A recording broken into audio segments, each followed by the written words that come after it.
Dans la vidéo ici, je vais vous montrer comment calculer le prix final d'un achat lorsqu'un rabais et une taxe sont appliqués. On va faire ça avec l'exemple suivant. Donc, on a le prix initial d'un livre est de 20 $. Donc, ça, c'est le prix qui est sur l'étiquette. Quel sera le prix à payer à la caisse si une promotion offre 40 % de rabais, mais que je dois payer une taxe de 15 %? Donc, on se demande ultimement combien ça va me coûter après le rabais et la taxe. Il y a vraiment plusieurs façons de faire ce problème-là. Moi, je vais vous proposer une technique que je trouve efficace parce qu'elle se fait seulement en une seule étape. Mais si jamais vous passez par un autre chemin et vous avez la bonne réponse, bien c'est tant mieux. Aussi, dans la vidéo, je vais démystifier une question qu'on se pose tous. Est-ce qu'on doit appliquer le rabais avant la taxe ou la taxe avant le rabais ou ça ne change rien pantoute?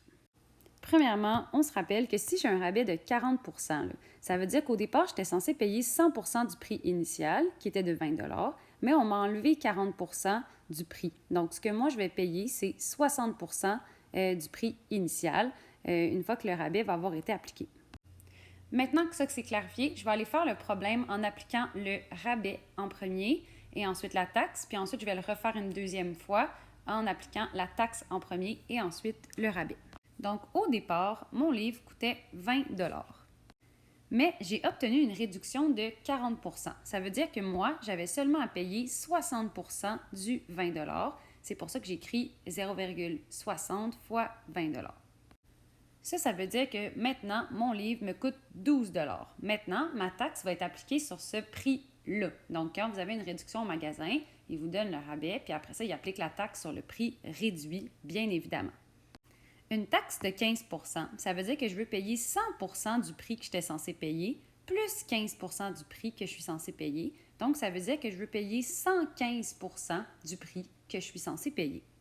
115 % en nombre à virgule, c'est 1,15 parce que ça veut dire que je veux payer une fois le 12 $ au complet, plus 15 % du 12 $. Et c'est comme ça que j'obtiens 13,80 $. Là, je vous entends dire « Ouais, mais madame, là, vous l'avez fait en 2 étapes et vous avez promis le faire en une seule étape. J'arrive. » Pour le faire en une seule étape, je commence en disant que je veux payer 60 % de mon 20 $ parce que j'ai eu une réduction de 40 %. Par la suite, je vais aller payer une taxe de 15 % sur le prix qui est réduit. Donc, ça veut dire que je vais aller payer 115 % de mon prix réduit qui est à l'intérieur de ma parenthèse. Donc, ce que je ferai en premier ici, c'est le calcul à l'intérieur de la parenthèse, ce qui me donne 12 $ comme tout à l'heure. Et moi, je veux payer 115 % de mon 12 $ parce que je veux le payer une fois au complet plus 15 %. Et j'obtiens mon 13,80 $. Maintenant, je vais aller faire le même principe, mais je vais appliquer la taxe avant le rabais. Donc, comme tout à l'heure, je pars avec le fait que mon livre me coûte 20 $. Je vais aller appliquer ma taxe là-dessus. Donc, ça veut dire que je veux payer 115 % de mon 20 $ parce que je veux le payer une fois au complet, plus 15 %. Maintenant que ma taxe est appliquée, je vais aller appliquer ma réduction. Et moi, ce que je veux, dans le fond, c'est payer 60 % de ce montant-là. Donc, je vais payer 60 % du montant que je vais avoir obtenu à l'intérieur de ma parenthèse. Premièrement, je vais aller calculer mon prix avec les taxes. Et j'obtiens 23 $ qui est plus élevé que 20 $. C'est logique parce qu'il y a 15 % de taxes qui ont été appliquées. Maintenant, moi, j'ai un rabais de 40 %. Donc, je vais payer seulement 60 % de ce montant-là.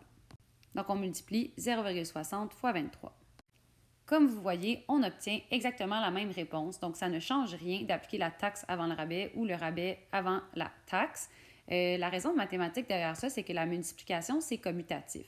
Donc, ça ne change absolument rien de multiplier le 20 par 0,60 pour ensuite le multiplier par 1,15 ou de commencer par le multiplier par 1,15 puis ensuite par 0,60. Mais je vais aller vous l'expliquer de façon un petit peu plus claire. On va commencer par aller analyser les rabais dans les deux situations. Donc, dans la première situation, ce qu'on a fait, c'est qu'on a seulement payé 60 % du 20 $ parce qu'on avait une réduction de 40 %. Dans l'autre situation, on a payé le 60 % de 23 $ parce qu'on avait une réduction de 40 %, mais cette réduction-là, on l'a appliquée sur le prix avec les taxes. Donc, dans la première situation, on a eu 40 % de 20 $ et dans la deuxième, on a eu 40 % de 23 $. Et avoir une réduction de 40 sur 20 ça nous a réduit notre facture de 8 Donc, comme vous voyez, avant c'était 20 et maintenant c'est 12.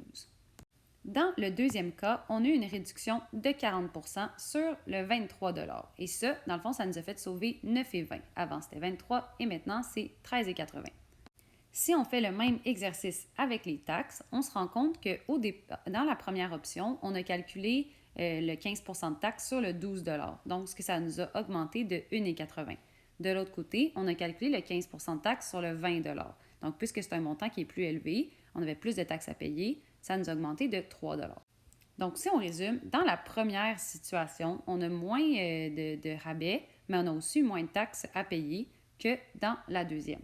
Et si on résume, on voit bien que dans les deux cas, on a eu 6 et 20 de rabais. Maintenant, je vais vous montrer comment déterminer le prix initial d'un achat après qu'une taxe et un rabais aient été appliqués. Donc ça revient à avoir le prix final qu'on a payé et souhaiter à revenir au prix qui était sur l'étiquette. On va faire ça avec l'exemple suivant. Donc, après avoir payé une taxe de 13 et obtenu un rabais de 25 j'ai payé mon achat 123,56 détermine le prix initial de mon achat. Donc, moi, ce que je me dis, c'est que je pars avec le prix initial de mon achat que je ne connais pas, donc je mets X. Ensuite de ça, je pourrais appliquer la taxe en premier ou le rabais en premier, comme on l'a vu précédemment, mais je vais appliquer, par exemple, le rabais en premier. On se rappelle que si j'ai obtenu un rabais de 25 ça veut dire que j'étais censée payer 100 du prix initial, mais on m'a enlevé 25 du prix initial. Donc, ce que j'ai payé, c'est 75 du prix initial. Donc, puisque j'ai payé 75 de mon prix initial, je vais écrire 0,75x. Après ça, j'ai payé une taxe de 13 Ça aurait été cool d'avoir payé seulement 100 de mon prix réduit, mais j'avais des taxes à payer. Donc, j'ai payé aussi 13 de mon prix réduit. Donc, ça veut dire qu'en tout et partout, j'ai payé 113 de mon prix réduit. Ça veut dire que j'ai payé 113 de 75 de mon prix initial. C'est comme ça que j'exprime que je paie 113 de mon prix réduit. Donc, c'est 1,13 fois mon prix réduit. Et c'est ça, en fait, qui m'a coûté 123,56. Maintenant, vous pouvez aller isoler le X et ça va vous permettre d'aller trouver le prix initial. La première chose que je vais aller faire, c'est que je vais aller distribuer le 113 ou le 1,13 sur le 0,75x. Et ça me donne 0,8475x est égal à 123,56. Le nombre à virgule qui est ici, si on le remet en pourcentage, ça me fait 84,75 Ce pourcentage-là, en fait, c'est le pourcentage du prix initial qu'on paie quand on a un rabais de 25 et une taxe de 13 à payer. Il y a certaines personnes qui vont penser que lorsqu'on a un rabais de 25 avec une taxe de 13 à payer, ça fait qu'on a comme une réduction de 12 donc on aurait 88 à payer. Le pourcentage qu'on paie réellement du prix initial est un petit peu plus bas que le 88 Ça s'explique parce que quand on calcule notre 13 de taxe, on ne l'a pas calculé sur le 100 du prix initial, on l'a calculé sur le 75 du prix initial. Donc, puisqu'on calcule notre taxe sur le prix qui est réduit, notre taxe est moins grande, donc on a un plus petit pourcentage à payer ultimement. Ce qu'on paye, c'est vraiment le 113 de 75 du prix. Bref, rendu là, vous pouvez aller trouver votre prix initial en divisant de chaque côté par le nombre qui est ici. Et on obtient un résultat qui est plus grand que le prix final. C'est normal parce que dans le prix final, on n'a pas payé 100 du prix initial, on a seulement payé 84,75 du prix initial. De ce côté-ci, je vais refaire le problème, mais je vais appliquer la taxe en premier. Donc, je pars avec mon prix initial, je ne sais pas il est combien. Je paie 113 de mon prix initial parce que je paye une taxe de 13 sur mon prix. Mais je paye seulement 75 de ce prix-là parce que j'ai une réduction de 25 Et après ma taxe et mon rabais, ultimement, j'ai payé 123,56. Et ça nous donne exactement le même prix. C'est logique parce que calculer le 113 de 75 ou calculer le 75 du 113 ça revient exactement à la même chose. Si vous n'êtes pas convaincu, regardez cette belle image. Donc, imaginez que j'ai une pizza et moi, je veux avoir le 25 de 50 de la pizza. Donc, je vais aller premièrement faire mon 50 et moi, ce que je veux, c'est seulement 25 du 50 25 c'est le quart.